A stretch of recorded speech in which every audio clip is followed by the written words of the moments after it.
Thank you and welcome.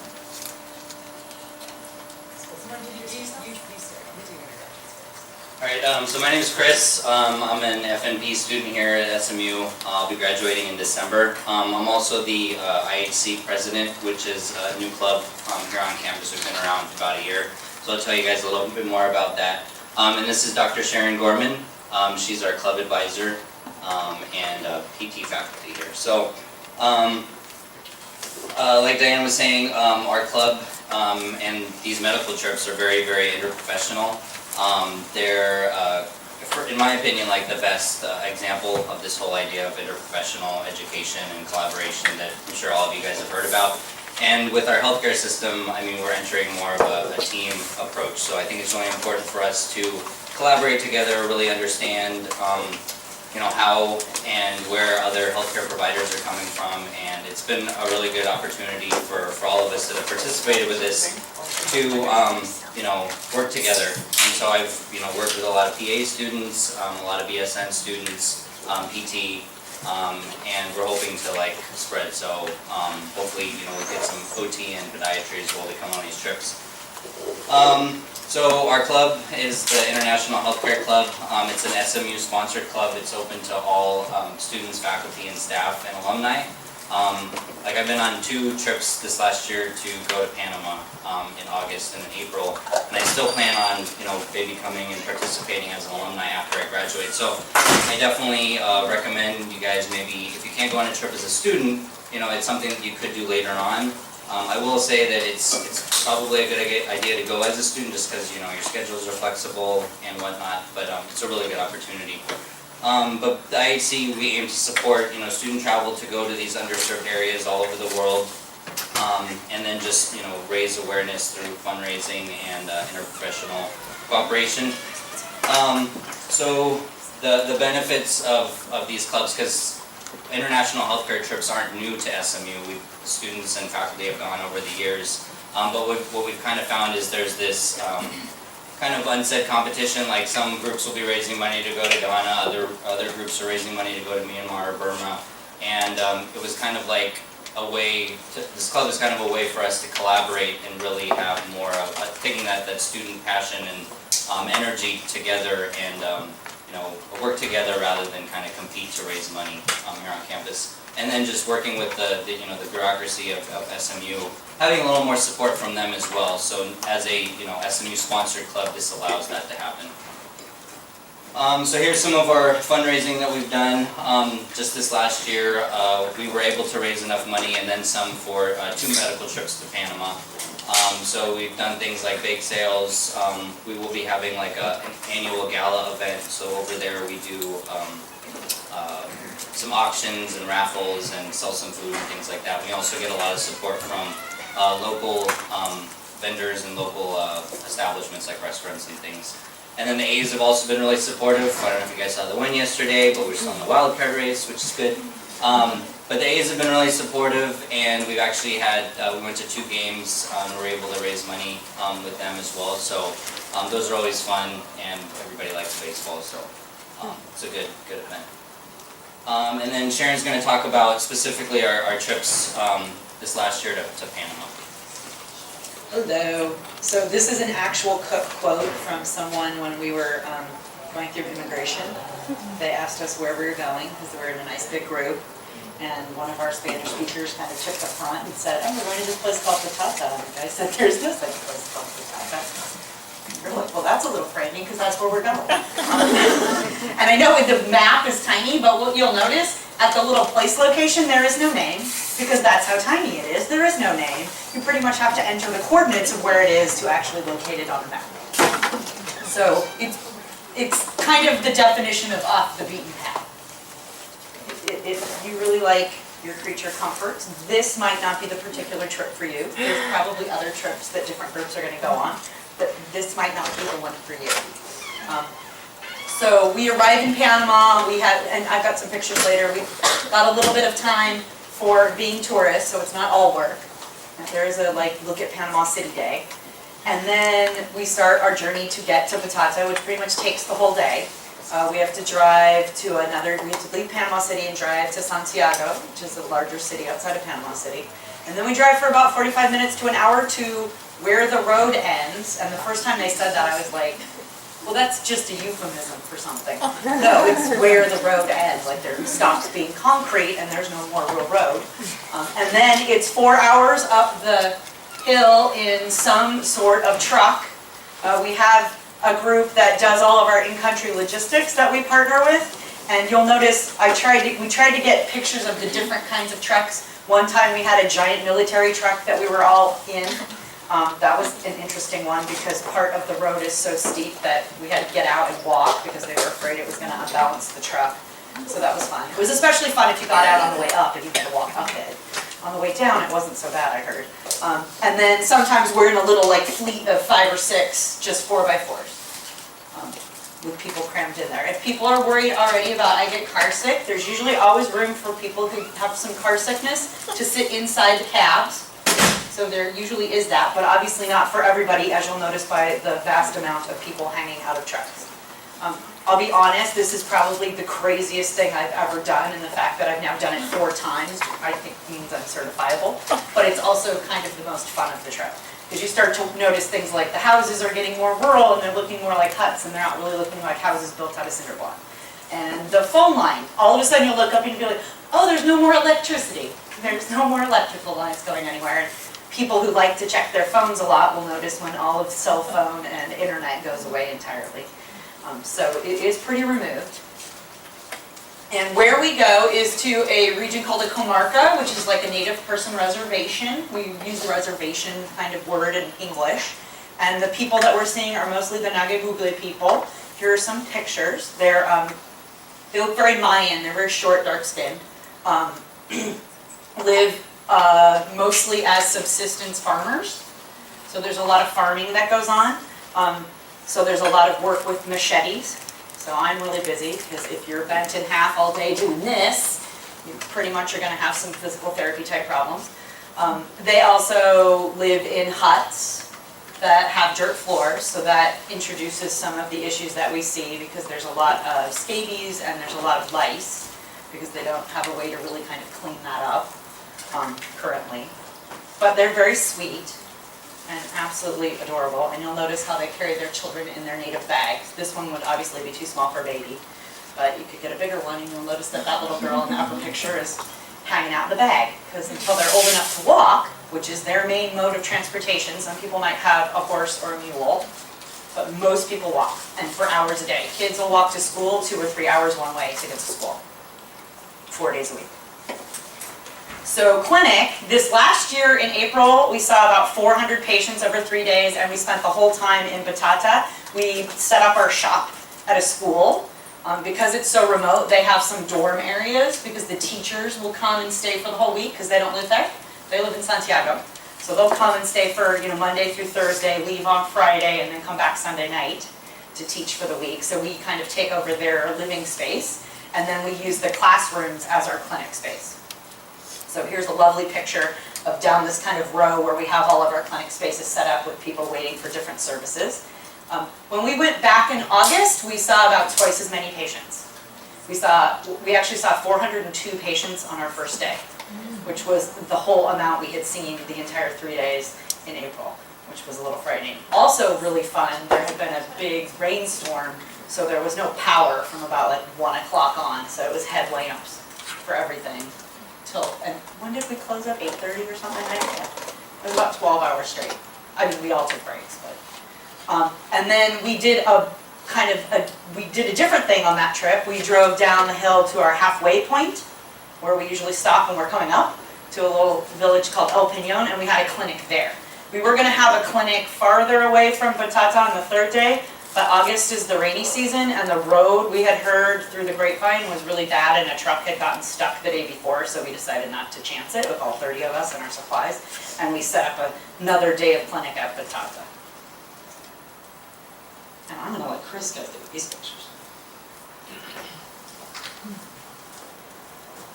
So the way we set up clinic, it's at a school there in Batata. So Panama presents this kind of unique situation because on paper it's pretty strong economically because of the canal. So there are a lot of resources like you'll see in Panama City. Like I would even say that the Panama City skyline is on par, if not better, than a lot of like big American cities. So there's a lot of money and resources there, but in these type of communities, not a lot gets to them. There is some investment, like with the education, like the school that we stay in is actually, you know, pretty well built and well resourced. But in terms of healthcare, it's very, very minimal, if any. So the closest clinic that these patients have access to is, you know, a half-day truck ride down the hill, which they don't have cars, and it may or may not be staffed by a nurse. So if they have any needs, it's kind of a tedious venture for them to get to any type of care. So we set up our clinic here at the school, and so we have different stations. So the first station is a triage station, and it's usually manned or staffed by some BSN or ABSN students. You know, and it's a good opportunity after, you know, your first few semesters to, you know, use your assessment skills and be able to do vitals, and for those Spanish speakers, you know, use those abilities as well.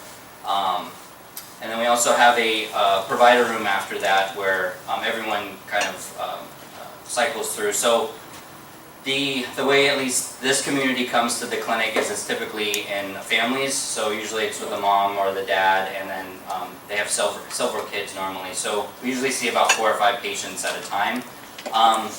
So here's some pictures of some of us provider students working and seeing patients. I'll draw your attention to that little boy on the left with that baseball in his hand. So one of our past participants back there, she actually did a really good job. I mean, in the morning, patients are waiting in long lines and stuff, and she actually noticed that this little boy was holding his arm. It didn't look right. She used her assessment skills and actually figured out that he had fallen off his horse a week earlier. So we fast-tracked him through the clinic. You know, he did have what looked like a broken arm. Sharon was able to, you know, cast it pretty well, and we were able to provide transportation for him to get to Santiago and hopefully get an X-ray and then some fixation. And it's kind of sad to think about because, I mean, the boy had fallen a week earlier. We just so happened to be there that week, and we're able to connect him with the right resources to get him care. And if we didn't go there, it could have been months, maybe years for him to get some type of care. And it's kind of a weird disconnect because we've gone here biannually for the last couple of years, and we've kind of become this community's like primary care. So I'm sure everyone has opinions about these type of trips and things, and like Diane said, I did Peace Corps, so I'm really all about sustainability. I mean, it's fine that we kind of go there and we put a Band-Aid on things, but does that really kind of help? But I think this community and the work that we do there kind of presents a very unique opportunity because they're very open to us coming there, and we're beginning to see some change, which we'll kind of talk about a little bit throughout the presentation. But it is kind of a weird thing for us here in California to be this community's primary care. Like, we live thousands of miles away, so how does that work? But over time, we've kind of seen some improvement just in terms of like understanding with some simple health education things, whether it being the importance of hydrating, because this community, they don't really have that understanding of drinking water, and your body needs to have water, so they will complain about headaches like when it's hot outside or when they're working. And you know, we ask them, oh, how much water did you drink? Oh, I didn't have any water. Or if they did have anything to drink, it was chicha, which is this strong homemade alcohol, and not really understanding the long-term effects of that as well. So we do have a health education component in the clinic as well, which we'll talk about. But we've started to see some changes over time, and Sharon will kind of talk about one of the changes in terms of the machete shoulder, which she kind of explained. But it's a really great opportunity for NP students and PA students as well, especially like in this provider type scenario. So during your clinical rotations that you're already working on, there is a licensed PA or NP there to kind of precept you. But it's a good opportunity, again, to use your skills and serve this community because they really don't have anywhere else to go. On the bottom right there's a picture of a little baby, and that baby was 12 days old at the time, and their parents had walked 2 days to come see us. Imagine giving birth and then 10 days later walking 2 days straight. Like, it's kind of a crazy thing. But they wanted to bring the baby to us to have like just a well baby checkup, because the baby was born at home, had not seen a healthcare provider. Just wanted to make sure that everything was okay. The baby was fine and healthy, but just access really doesn't exist there. So it makes you appreciate what we have here, but also how you can kind of give back, even if it's, you know, traveling to another country. And that mom of that baby, it wasn't even her first child, so it wasn't like she was like paranoid new mom. She already had some babies, but she heard there were doctors and she wanted somebody to look her baby. So then we have a physical therapy room. If we get any consultations for needs for PT from the provider room, which we get a lot for musculoskeletal issues, arthritis, sometimes some neurological issues have come through in the past. Sometimes they look like neurological issues, but they were other things. So one of the pictures you'll notice is one of the PT students that went on the trip in April demonstrating how to lift, because everybody there lifts entirely with their back. If you have them demonstrate how they'd pick up a cinder block, which is what we usually use just to be like, show us how you lift this up. They will bend right in the middle, pick it up, and then lift it over their head. Like, look at me, and you're like, that's the worst lift ever. One of our translators actually said, that was great, except it's totally wrong. Because he'd already learned that was not a good way to lift anybody. We do have to get a little creative. You'll notice that little lower picture there. That was a table that we found in one of the schoolrooms, and then a plastic tablecloth we brought with us, and that was our treatment table. So at least we could keep it clean between with alcohol wipes. So there is a lot of just creativity, and you have to work with what you have, and if you don't have the thing you need, you have to take the stuff you have and make the thing you need. We've made hand splints out of pieces of plastic that we just kind of found. We've made the one splint for that little boy out of cardboard and some Coban and a sling, and you got to work with what you have. So it can be a little frustrating if you're used to having a lot of things. On one of the first trips, we had somebody who had a really kind of very severe neurological problem, and we had a running list because it was the first time that we PTs had gone on these trips of kind of things we wanted to make sure we brought with us in the future, and we jokingly wrote CAT scanner because it was like, oh, it would be so much easier to know what was wrong with this lady if we just had a CAT scan. So you do have to just kind of work with what you have, which can be frustrating when you're on the trip, because sometimes there's so much more that you would like to do, but you don't have those resources with you, and they're probably not available to those people. So some of this is just coming to terms with what's available and you being comfortable doing the best that you can in the situation that you're in that moment. One of the things Chris had mentioned about the health education component, we have a lot of people that come in with what we're lovingly now referring as machete shoulder, with a little bit of shoulder dysfunction from just using that machete for 8, 9, 10 hours a day. So we had started recommending on our April trip to a lot of people, you know, could you take a rest break? And they're like, well, sometimes I only get paid for doing extra over what I take home. So if they take a lot of long breaks, that actually cuts into what minimal income they might actually get from farming.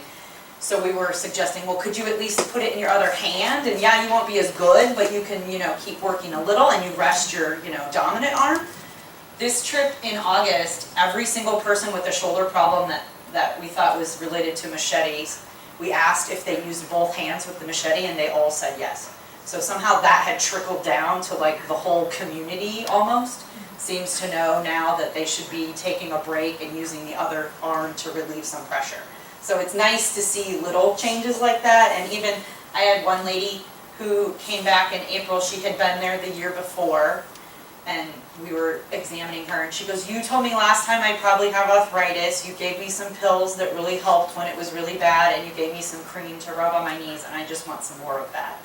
And I had to go outside and have a little cry break, because a lot of the time on these trips I feel like I'm not really doing anything, because I'm used to, as a physical therapist, seeing people over a long period of time, and these people are there for, you know, 20 minutes maybe, and that's it.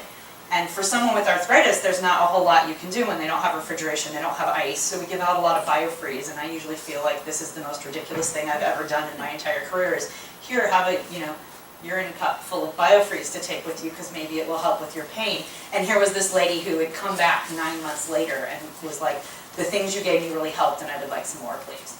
So that was just nice on that kind of point for me, because sometimes I wonder if we're doing any good, and it was nice to hear from somebody that she really did appreciate that. I want me to do them. Oh yeah, pharmacy, my favorite job.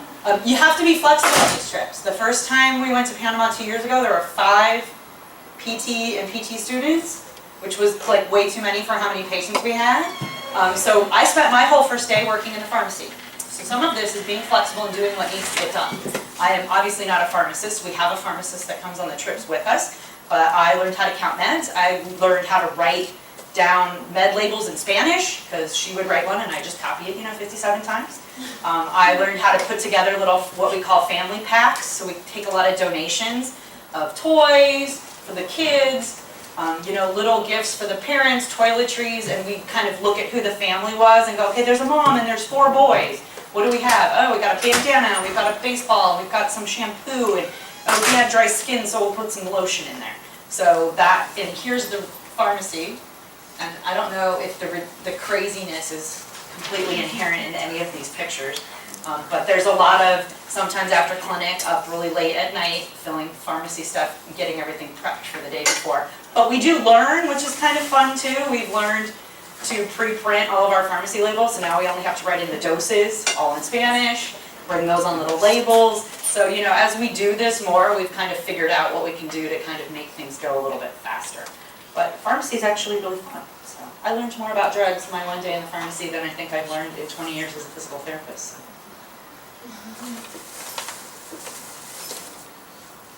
So another thing that we do on the trip is called Charla, which is where we do our health education. So it's like the last stage of the clinic. So some of the topics we were talking about, where we talked about was like body mechanics, dangers of smoke, which I'll kind of go a little bit more in detail about that. Hydration, dangers of alcohol, UTI prevention, first aid. So like pretty simple stuff that I think most of us have been exposed through, either through our education or just growing up here in America. But over there, they don't have access to that type of information. So especially like as a future primary care provider, I think it's really important, this component of really leaving something behind, or leaving these topics or information behind for these people, because I think it'll lead to a lot of long-term improvement if they can kind of change their behavior, or at least understand and make those connections with some of the behavior or kind of issues in the community. So that's a good opportunity, especially for like strong Spanish speakers, because they'll typically be speaking with like a whole family or a couple families at a time. So another project that we're kind of doing is an eco stoves project. So myself and 2 other Elm students were working on this. Basically, it's kind of a world issue, especially in a lot of these underdeveloped communities, is these open flame indoor stoves. And so what happens is you just have that chronic smoke exposure, because people need to cook. And so we see a lot of moms and kids that have asthma or even COPD type symptoms, and they've obviously never smoked. But again, it's from this chronic smoke exposure on a daily basis. So we were able to build one stove at the school, so that way the community can kind of like see how it works, and kind of get used to the idea of this, because anytime you have like new technology or anything new, it's kind of scary. So we were able to build this one stove, and our hope is this next year to build some other stoves in the community, and maybe even do like a pay it forward type thing, where we either provide or we'll have the opportunity to get materials, and then the people that have learned to make these stoves, because they're actually pretty easy to make, they can kind of make it for their neighbors and so on and so forth.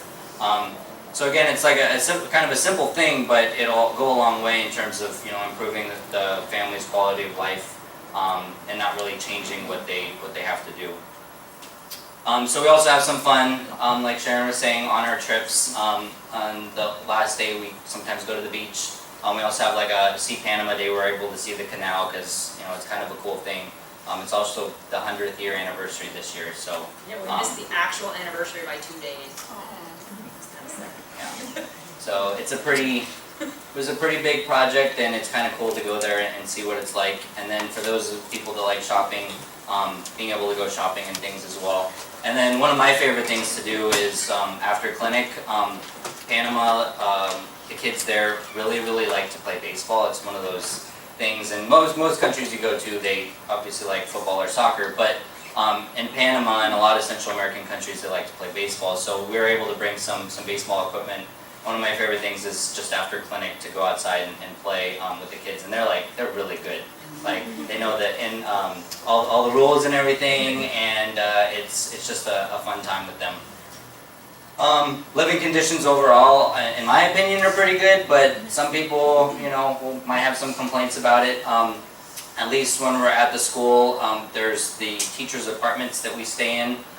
So we have inflatable mattresses, which most people will sleep on, and then there are some beds, but most people don't get those. So, and then at the hacienda, which is kind of a hostel that we stay at a few days before and the day after the clinic, there's hammocks and there's also bunk beds and things. So, in my opinion, accommodations are pretty good, but sometimes at least the showers at the school might not work, or toilets gets clogged and whatnot. So it's really important to be flexible and kind of just expect not to have those amenities. And if you do, then it's great. But I think here we're kind of used to showering every day and all that stuff. It's not a big deal if you go 3 or 4 days without it.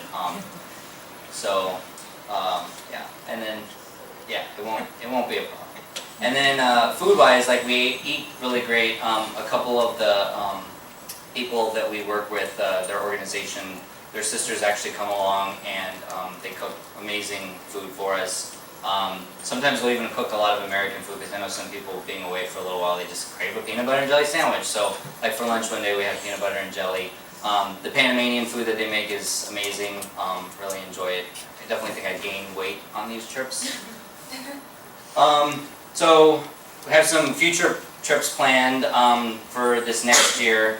I'll be graduating this December, so I just want to reiterate to everybody, like, these trips really depend on you guys. Like, you can make it happen. So if anybody's interested in kind of taking on a leadership role or just getting involved with the club, let me know. But it's a very fulfilling thing to do, and I think as a student, you have the opportunity and the time to really do something like this and use your skills and get really good experience, and travel and see the world. Like, it doesn't get better than that. So we do have a trip coming to Myanmar, which I actually did go on a couple years ago. In this January, there's some date issues with that, so if you are interested in that trip, let me know, like, ASAP, because it is so soon. Most likely there will be 2 trips to Panama again in the spring and the summer. And then there's been some talks about maybe Nepal, New Orleans, and the Philippines. Those are kind of all in the planning stages, but again, it really depends on student energy, student creativity to, one, raise the funds, but then also to organize these trips. And we can make them happen. So I think there's a lot of potential there. To get other trips going, because even though the IHC has really only coordinated 2 trips to Panama, we're really hoping to kind of work with other organizations and other trips to give students opportunities to go to other places as well. I would also say that most of the time these trips also kind of depend on either a faculty person or a licensed provider to go as well. So, like I said, after I graduate, I plan on doing it as well. I definitely recommend you guys. And then another opportunity that's kind of presented itself is to go to Cuba. It's with this organization called Merritt, and basically they are a organization here in the States, but they support U.S. students that go to ELAM, which is a med school in Cuba. They support those students to go there and then also to come back. So I don't know if you guys have heard of TED or TED-Med. I would look it up online, it's amazing. They have a lot of videos, but TED-Med focuses basically on medical things. There was a recent talk, and I don't know if any of you got a chance to go, but the founder of Merritt was able to speak, and ELAM, which is the medical school in Cuba, is actually the largest medical school in the world. They've graduated like 23,000 med students over the last 9 years, and their whole thing is educating people that normally wouldn't be able to go to medical school. So a lot of times, it's women, it's indigenous people, it's people from lower economic status from all these countries. I think there's been like 80 countries, people from 80 different countries that have come to ELAM in Cuba to go to medical school, and their whole thing is to go back to their communities and serve their communities. So it's kind of awesome because they go to medical school for free for 6 years. But one of their medics' other kind of goals is to improve communications with the U.S. health education system and the Cuba's education system. So an opportunity is presented itself for us SMU students and faculty and alumni to go to Cuba, see the healthcare system there, the education system there, and hopefully have some dialogue and collaboration. And I think it's a pretty cool thing because not a lot of people travel to Cuba, and it is still kind of difficult to go, but with the organization, it's a possibility. And especially those of us that are going into primary care and are really focused on like preventative services, I think it would be kind of cool to go there because Cuba is able to do so much with so little in terms of resources, and they actually have better outcomes than we do in a lot of areas. So I think it'd be nice to see that. So here's our contact information. Feel free to email either of us. Any questions? Thank you for listening. What is the average length of those trips? So typically they're about a week. Like when I went to Burma, because I was traveling all the way to Southeast Asia, I ended up staying for like 3 weeks, but that was like during one of our longer school breaks. It just depends, like each trip is a little bit different. The Panama trip is 1 week, and then there's 3 days of clinics, so what each trip offers is a little bit different, but I would say about a week, and normally they're scheduled during our breaks. The only issue with that is like some schools or some programs have different breaks. So usually faculty is pretty supportive in allowing you to go, but it's just one of those case-by-case type things. Chris, repeat the question. That's okay. What's the average length of the trip? What's the average length of the trip?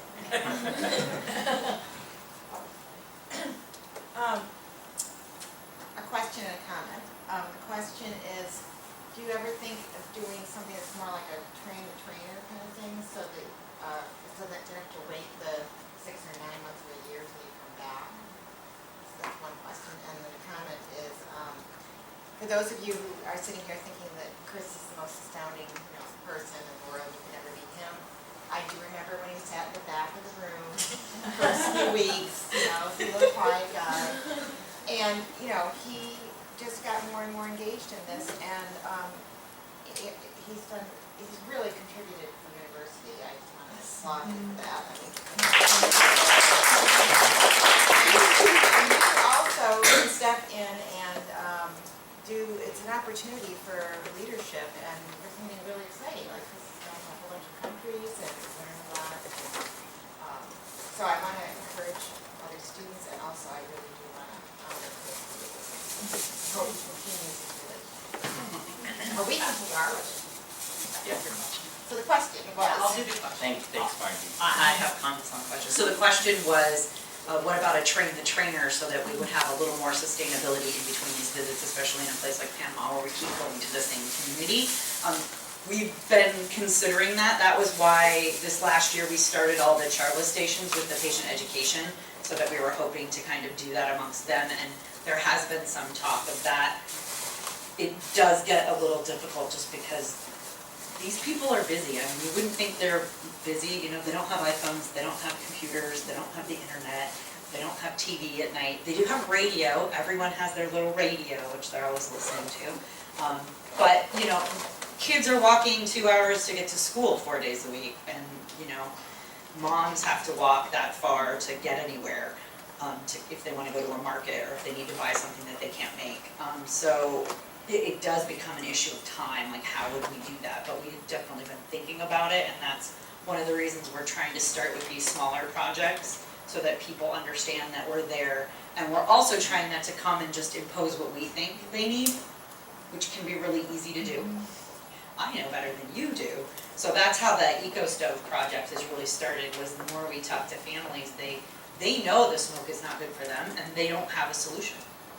So that really started more as a solution. And that picture that Chris had of the gentleman leaning up against the stove, he had heard, and this is where it's like, how these people hear about things. He had heard that they had built this, and so he walked over. He spent like 3 hours walking, at dawn, because he wanted to see this stove. He was really interested, and after they gave him the little tour of the stove, he was like, well, when can I get one? So we're really trying to focus things on stuff that this is a recognized need in their community that they want, and we can help them with that before we start kind of like, hey, you need to do these things.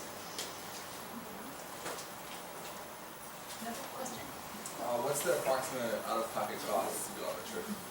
What's the approximate out-of-pocket cost? Depends on the trip. So Panama has been about the same. It's about $1,500. That includes airfare. So it's definitely one of the cheaper out-of-country trips. Burma's a little more expensive. I think when I went it was about $3,400, but also taking into account Asia is very far away. So it depends. It's case by case. I think for Cuba, from what I heard, again, this is not like exact numbers are official, but about 3,000. I think that's from like Miami to Cuba and then back to Miami. So it would also be a trip to Miami as well. So each trip is a little bit different. And that's paying mostly for your airfare and like all your in-country stuff, so making sure you're fed and transported around and somewhat minded and taken care of. For Panama, we need people to help with the fundraising because we spend anywhere between $3,000 and $5,000 on supplies. So we also need people to help with fundraising so that we can have the supplies we need. And no matter how much we try and plan, every time we buy more tussin and every time we run out on day 2. So it's, we need people to also be committed to helping with the fundraising. This doesn't mean that you can't do your own fundraising. A lot of people set up like GoFundMe sites and their family will contribute to them, or don't give me Christmas presents, I would like money for Panama. So it's not that you can't hit up your neighbors and your friends. I've unfortunately been doing this enough that I can't hit up my neighbors and my friends anymore. They're like, where are you going? I'm like, okay, whatever, here's $5, have a cheeseburger in the airport. So it doesn't really work that well for me, but especially if you haven't done this before, especially the first time, your family will be super excited. The first time I went on one of these trips, I went 6 months after the earthquake in Haiti. I had everything paid for and everything covered, and I was able to buy more supplies than I thought to bring with me because people were so excited I was going. So sometimes you can play that up as well. Just a quick comment. So I went on the trip in August, and about cost, me and my friends, what we did, we just worked. Yeah, because then you'll be on the recording, Yadi. Good. She should all meet that. Yeah, she did go on the trip. She's the hero that fast-tracked that kid, by Yeah. the way. That was like the 3 of us, because then you came and found me. And Okay, so my name is Yadi. I'm a BSN student, and just a comment on the cost. It was a little, we got a pretty good deal on airfare. So I think we ended up spending a little over like $1,200 on everything. So that wasn't too bad. And what me and my friends did, we worked all summer because we wanted to go originally on the August trip, but the way that the BSN program, you have Maymester. So we were scared that we were gonna our grades were gonna go down or something for the first week of Maymester. So we didn't get to go on in April. So we all just planned on working, and we worked in youth and medicine, and we worked on campus, and we just ended up saving up enough and money to spare all summer. And so I basically just paid for my trip by myself for the August trip, and it was doable. It was really fun. So if you guys are interested, join the club because it's such a good experience. I'm definitely going again. Any more questions? Do you have the exact dates?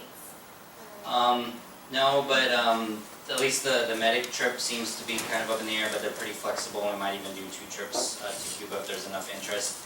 Like I said, it's probably going to be that spring break that we have, so end of April, beginning of May, and then that same the August. Yeah. So usually it's either the 2nd or the 3rd week.